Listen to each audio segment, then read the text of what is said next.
Hello all, welcome to part 1 video lecture of software engineering. In this video, I'm covering concurrent process models and some other specialized process models. What is concurrent model?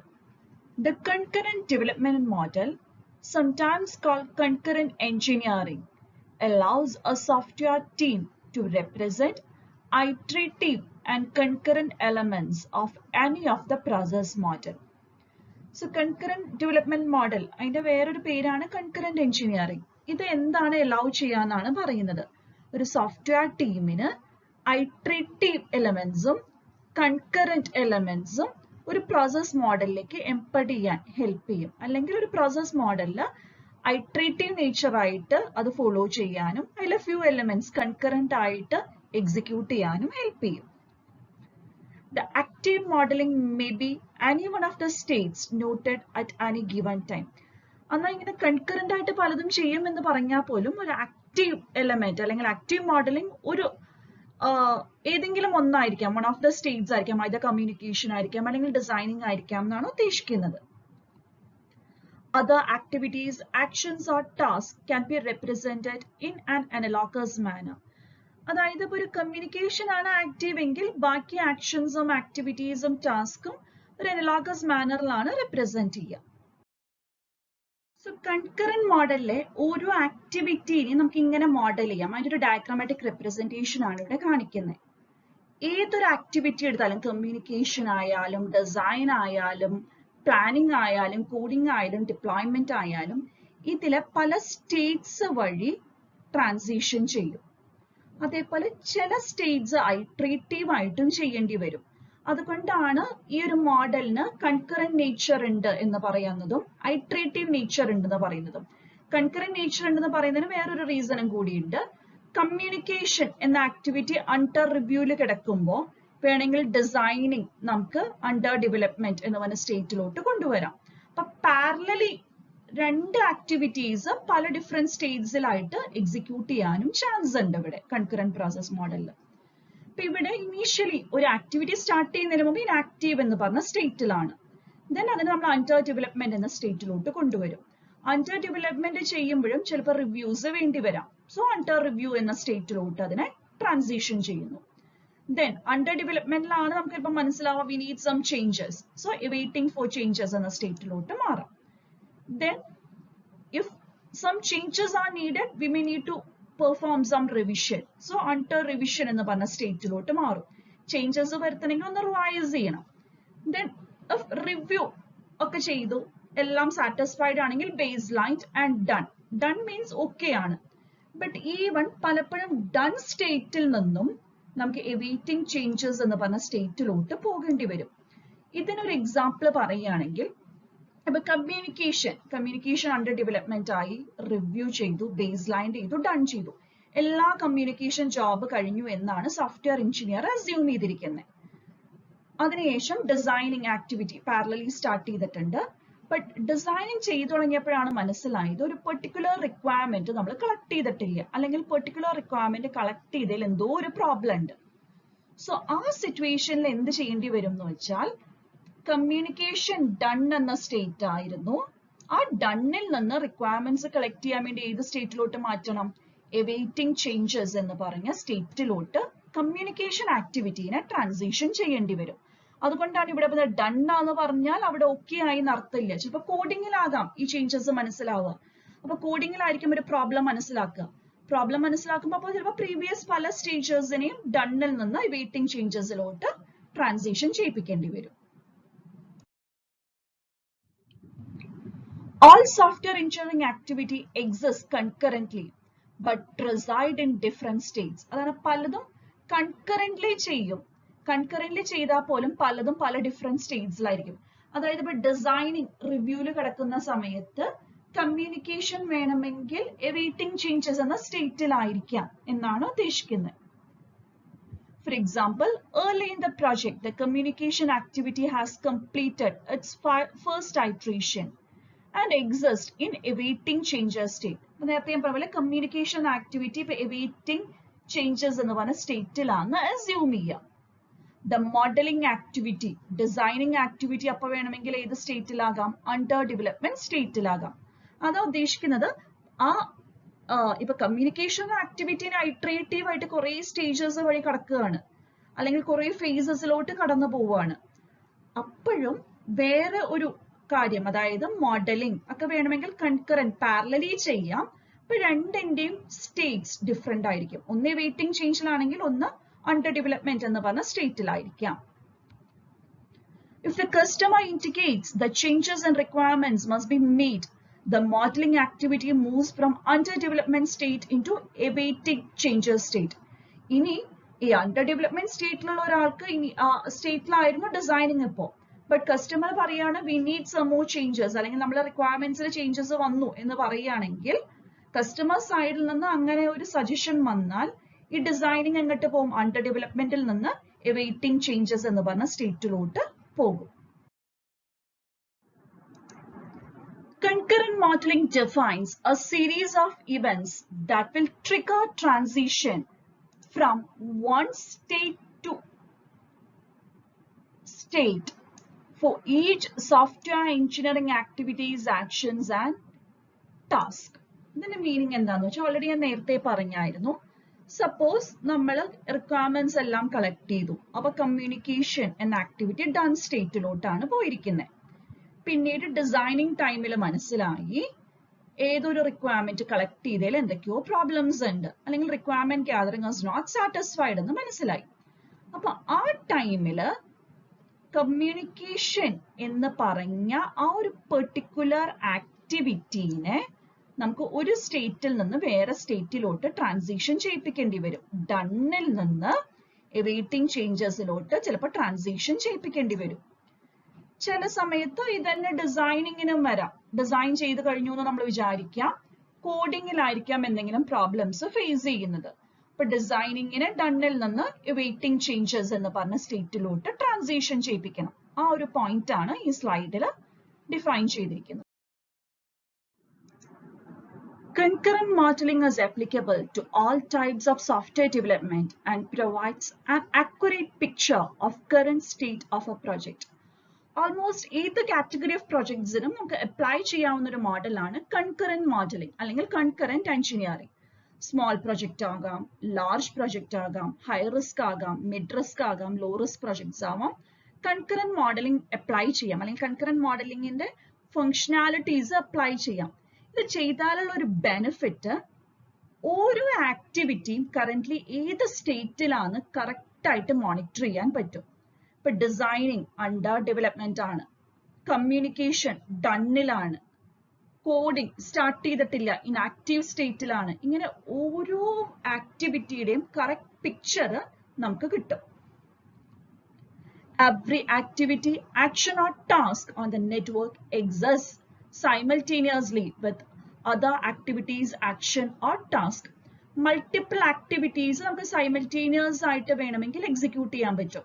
ഇപ്പൊ communication ഡണ്ണിലാണ്, അങ്ങനെയാണെങ്കിൽ design റിവ്യൂലാകാം, coding under construction ആകാം. അങ്ങനെ multiple activities simultaneous ആയിട്ട് execute ചെയ്യൽ concurrent മോഡലിംഗിൽ possible ആണ്. കാരണം iterative നേച്ചറും support ചെയ്യുന്നുണ്ട്, concurrent നേച്ചറും support ചെയ്യുന്നുണ്ട്. So this is what a concurrent modeling is. Now some specialized process models. Specialized process models take on many of the characteristics of one or more traditional models presented in the preceding sections. Specialized process models വലിയ പുതിയതായിട്ടൊന്നുമല്ല. നമ്മൾ പഠിച്ച waterfall മോഡലിന്റെയോ iterative മോഡലിന്റെയോ spiral മോഡലിന്റെ ഏതെങ്കിലും traditional മോഡൽസിലെ ഒന്നോ രണ്ടോ മോഡൽസിൽ നിന്ന് best characteristics extract ചെയ്തിട്ട് present ചെയ്യുന്ന ഒരു മോഡലിനെയാണ് സ്പെഷ്യലൈസ്ഡ് പ്രോസസ് മോഡൽസ് എന്ന് പറയുന്നത്. Next we will see what is component based development. Commercial off the shelf COTS software component is developed by vendors who offer them as products. Provide targeted functionality with well-defined interface that enable the component to be integrated into the software that is to be built. ചില vendors ചില products develop ചെയ്തിട്ട് അത് software എഞ്ചിനീയേഴ്സിന് cell ചെയ്യും. ആ പ്രൊഡക്റ്റിന്റെ ഗുണം അതിന്റെ interface എല്ലാം well defined ആയിരിക്കും, യൂസ് ചെയ്യാനൊക്കെ ഈസി ആയിരിക്കും. അങ്ങനെ കിട്ടുന്ന കോമ്പോണൻസ് വേണമെങ്കിൽ സോഫ്റ്റ്വെയർ എഞ്ചിനീയർക്ക് പർച്ചേസ് ചെയ്യാം. പർച്ചേസ് ചെയ്തിട്ട് അവർ ബിൽഡ് ചെയ്യുന്ന സോഫ്റ്റ്വെയറിലേക്ക് ഇന്റർഗ്രേറ്റ് ചെയ്ത് കൊടുക്കാം. ആ ടൈപ്പായിട്ട് ചെയ്യുന്ന ഒരു മോഡലിനെയാണ് കോമ്പോണന്റ് ബേസ്ഡ് ഡെവലപ്മെന്റ് മോഡൽ എന്ന് പറയുന്നത്. കോമ്പോണൻസ് നമുക്ക് ഇന്റഗ്രേറ്റ് ചെയ്ത് നമ്മുടെ സോഫ്റ്റ്വെയറിൽ ഇന്റഗ്രേറ്റ് ചെയ്ത് യൂസ് ചെയ്യുന്ന ഒരു model. The component-based development model incorporates many of the characteristics of spiral model. Spiral model iterative nature അല്ലെങ്കിൽ evolutionary nature എല്ലാം component-based model incorporate ചെയ്യുന്നുണ്ട്. It is evolutionary in nature, demanding an iterative approach to the creation of software. The component-based development model constructs applications from pre-packaged software components. അതായത് വെൻഡേഴ്സിൽ നിന്ന് packed ആയിട്ടുള്ള software components purchase ചെയ്തിട്ടാണ് ഈ ഒരു model software develop ചെയ്ത് തുടങ്ങുന്നത്. അതാണ് ആ പോയിന്റ് വെച്ച് ഉദ്ദേശിക്കുന്നത്. Modeling and construction activities begin with the identification of candidate components. എങ്ങനെയാണ് ഈ കോമ്പണന്റ് ബേസ്ഡ് മോഡലിന്റെ കൺസ്ട്രക്ഷൻ സ്റ്റാർട്ട് ചെയ്യുന്നതെന്നാണ് പറയുന്നത്. ആദ്യം ഒരു സോഫ്റ്റ്വെയർ ഡെവലപ്മെന്റ് കുറച്ച് കാൻഡിഡേറ്റ് കോമ്പോണൻസ് ചിലപ്പോൾ പർച്ചേസ് ചെയ്യേണ്ടി വരും. ആ കാൻഡിഡേറ്റ് കോമ്പോണൻസ് ഏതാണെന്ന് ഐഡന്റിഫൈ ചെയ്യുക. These components can be designed as conventional software modules or object-oriented classes or package of classes. ഈ കോമ്പോണൻസ് ഈ കാൻഡിഡേറ്റ് കോമ്പോണൻസ് എന്ന് പറയുന്നത് കൺവെൻഷണൽ പ്രോഗ്രാമിംഗ് ലാംഗ്വേജ് C++ലൊക്കെ ഉപയോഗിക്കുന്ന ഫങ്ഷൻസ് മോഡ്യൂൾസ് എന്ന് പറഞ്ഞ കോൺസെപ്റ്റ് ആകാം, അല്ലെങ്കിൽ ഒബ്ജക്റ്റ് ഓറിയന്റഡ് കോൺസെപ്റ്റിലെ ക്ലാസസ് ആകാം, പാക്കേജസ് ആകാം. Next steps for component-based development model. Available component-based products are researched and evaluated for the application domain in question. നമ്മളുടെ സോഫ്റ്റ്വെയറിന് വേണ്ട കോമ്പോണന്റ് പ്രൊഡക്ട്സ് മാർക്കറ്റിൽ അവൈലബിൾ ആയിട്ടുള്ള വെൻഡേഴ്സ് ഡെവലപ്പ് ചെയ്തിരിക്കുന്ന കോമ്പോണന്റ് ബേസ്ഡ് പ്രൊഡക്ട്സിനെ കുറിച്ച് ഒരു ഇവാലുവേഷൻ, ഒരു സ്റ്റഡി നടത്തുക. അതാണ് ആദ്യം ചെയ്യേണ്ടത്. Component integration issues are considered. ഇനി അത് നമ്മളുടെ സോഫ്റ്റ്വെയർ ആയിട്ട് ഇന്റഗ്രേറ്റ് ചെയ്യുമ്പോൾ, എക്സിസ്റ്റിംഗ് കോമ്പോണന്റ്സ് നമ്മളുടെ സോഫ്റ്റ്വെയർ ആയിട്ട് ഇന്റഗ്രേറ്റ് ചെയ്യുമ്പോൾ വരാൻ ചാൻസ് ഉള്ള ഇഷ്യൂസിനെ കുറിച്ചും സ്റ്റഡി ചെയ്യാം. Our software architecture is designed to accommodate the component. ഇതിനൊരു ഡിസൈനിങ് ചെയ്യണം. ആ ഡിസൈനിങ്ങിൽ എന്ത് വേണം? നമ്മളുടെ സോഫ്റ്റ്വെയറിന്റെ ഡിസൈനിങ്ങും വേണം, ഈ കോമ്പോണന്റ് എങ്ങനെ ഇന്റഗ്രേറ്റ് ചെയ്യാമെന്നും കൂടി സ്റ്റഡി ചെയ്യണം. Components are integrated into the architecture. Designing കഴിഞ്ഞാൽ നമുക്ക് ഈ പർച്ചേസ് ചെയ്യുന്ന കോമ്പോണന്റ്സിനെ നമ്മളുടെ ആർക്കിടെക്ചറിലേക്ക് ഇന്റഗ്രേറ്റ് ചെയ്യാം. Comprehensive testing is conducted to ensure proper functionality. Integrate ചെയ്ത് കഴിഞ്ഞാൽ ടെസ്റ്റിംഗ് ചെയ്യുക. ടെസ്റ്റിംഗ് ചെയ്യുന്നത് എന്തെങ്കിലും എറേഴ്സ് ഉണ്ടോ എന്നൊക്കെ ഐഡന്റിഫൈ ചെയ്യാനാണ്, അല്ലെങ്കിൽ പ്രോപ്പർ ആയിട്ട് ഫങ്ഷൻ ചെയ്യുന്നില്ലേ എന്ന് അനലൈസ് ചെയ്യാനാണ്.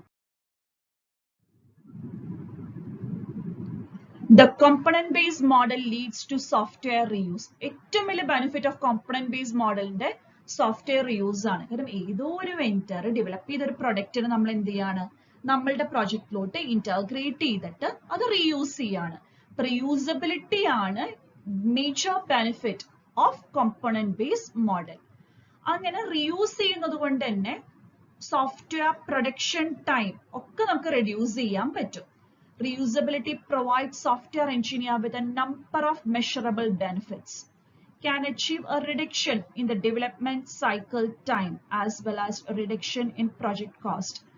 പല കോമ്പോണൻസ് നമ്മൾ റീയൂസ് ചെയ്യാണ്. റീയൂസ് ചെയ്യുന്നത് കൊണ്ട് തന്നെ പ്രൊജക്ട് ഡെവലപ്മെന്റ് ടൈം റെഡ്യൂസ് ചെയ്യാം. ആ ടൈം റെഡ്യൂസ് ആയാൽ ഓട്ടോമാറ്റിക്കലി പ്രൊജക്ട് കോസ്റ്റും റെഡ്യൂസ് ആകും. So this is A benefit of component based development model. Next is formal methods model. The formal method model encompasses a set of activities that lead to formal mathematical specification of the computer software. Formal mathematical model basically ഒരു analysis, mathematical analysis ആണ് നമ്മൾ ചെയ്യുന്നത്. അപ്പൊ അതാണ് പറയുന്നത്, നമ്മൾ set of activities ചെയ്യും.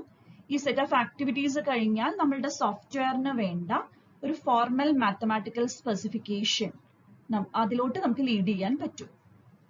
Formal methods enable you to specify, develop and verify a computer-based system by applying rigorous mathematical notation. So എങ്ങനെയാണ് നമ്മൾ ഇനി സോഫ്റ്റ്വെയർ ഡെവലപ്പ് ചെയ്യാൻ പോകുന്ന മാത്തമാറ്റിക്കൽ നൊട്ടേഷൻസ് എല്ലാം അപ്ലൈ ചെയ്തിട്ട് അല്ലെങ്കിൽ ഒരു മാത്തമാറ്റിക്കൽ അനാലിസിസിന്റെ ഹെൽപ്പോടെയാണ് ഈ ഫോർമൽ മെത്തേഡ് അപ്ലൈ ചെയ്യാൻ പോകുന്നത്. ഇതിന്റെ ഒരു variation of this approach is called clean room software engineering, which is currently applied by some software development organization. Mathematical modeling അല്ലെങ്കിൽ ഫോർമൽ മെത്തേഡ് മോഡലിന്റെ ഒരു വേരിയേഷൻ ആണ് ക്ലീൻ റൂം സോഫ്റ്റ്വെയർ എഞ്ചിനീയറിംഗ്. ഒരുപാട് software companies അത് കറന്റ്ലി യൂസ് ചെയ്യുന്നുണ്ട്. Formal methods are used during development. ഈ formal mathematical modeling എപ്പോഴും ചെയ്യുക development ഫേസിലാണ്. They provide a mechanism for eliminating many of the problems. പല mathematical notations ഈ models use ചെയ്യുമ്പോഴുള്ള ഗുണം കുറെ പ്രോബ്ലംസിനെ എലിമിനേറ്റ് ചെയ്യാൻ പറ്റും. Ambiguity, incompleteness and inconsistency can be discovered and corrected more easily through the application of mathematical analysis. Mathematical analysis ചെയ്ത് കഴിഞ്ഞാൽ ambiguity, clear അല്ലാത്ത പലതും കിടക്കുന്നുണ്ടോ, അങ്ങനെ എല്ലാത്തിനെയും നമുക്കൊരു ക്ലിയർ ഫേസിലോട്ട് കൊണ്ടുവരാം. ഇൻകംപ്ലീറ്റ്നെസ് അവോയ്ഡ് ചെയ്യാം, ഇൻകൺസിസ്റ്റൻസി അവോയ്ഡ് ചെയ്യാൻ പറ്റും. When formal methods are used during design, they serve as a basis for program verification. Even design time നമുക്ക് formal methods ഉപയോഗിക്കാം. അപ്പോൾ ഒരു program verificationന്റെ ബേസ് ആയിട്ട് ആ formal method നിൽക്കും. ആ സമയത്തുള്ള എറേഴ്സ് ഡിസ്കവർ ചെയ്യാനും കറക്റ്റ് ചെയ്യാനും they will help to discover and correct errors that might otherwise go undetected. Design ടൈമിൽ ചില എറേഴ്സ് ഡിസ്കവർ ചെയ്യാനും കറക്റ്റ് ചെയ്യാനും ഈ മാത്തമാറ്റിക്കൽ അനാലിസിസ് ഹെൽപ്പ് ചെയ്യും. And what are the drawbacks of formal method? The development of formal models is currently quite time consuming and expensive. ഒരു mathematical analysis ആണ് ചെയ്യുന്നത്, അതുകൊണ്ട് തന്നെ അത് ടൈം കൺസ്യൂമിംഗ് ആണ്, എക്സ്പെൻസീവും ആണ്. അതേപോലെ extensive training is required for software developers. ഡെവലപ്പേഴ്സിനായാലും ഒരു മാത്തമാറ്റിക്കൽ ബാക്ക്ഗ്രൗണ്ട് പഠിപ്പിക്കണം, അത് കഴിഞ്ഞ് സോഫ്റ്റ്വെയർ ബാക്ക്ഗ്രൗണ്ടിലോട്ട് അവരെ കൊണ്ടുവരണം. So they need an extensive training. It is difficult to use a model as communication mechanism for technically unsophisticated customers. പിന്നെ ഒരു മാത്തമാറ്റിക്കൽ അനാലിസിസ് കഴിഞ്ഞിട്ട് അത് കസ്റ്റമേഴ്സ് ആയിട്ട് കമ്മ്യൂണിക്കേറ്റ് ചെയ്യാൻ അത്ര വലിയ ഈസി അല്ല, കാരണം they have a little knowledge about this mathematical analysis and all. So it is tough to communicate with them. So in this video we have watched what is concurrent process model and some specialized process model like component based model, formal model, etc. Thank you for watching.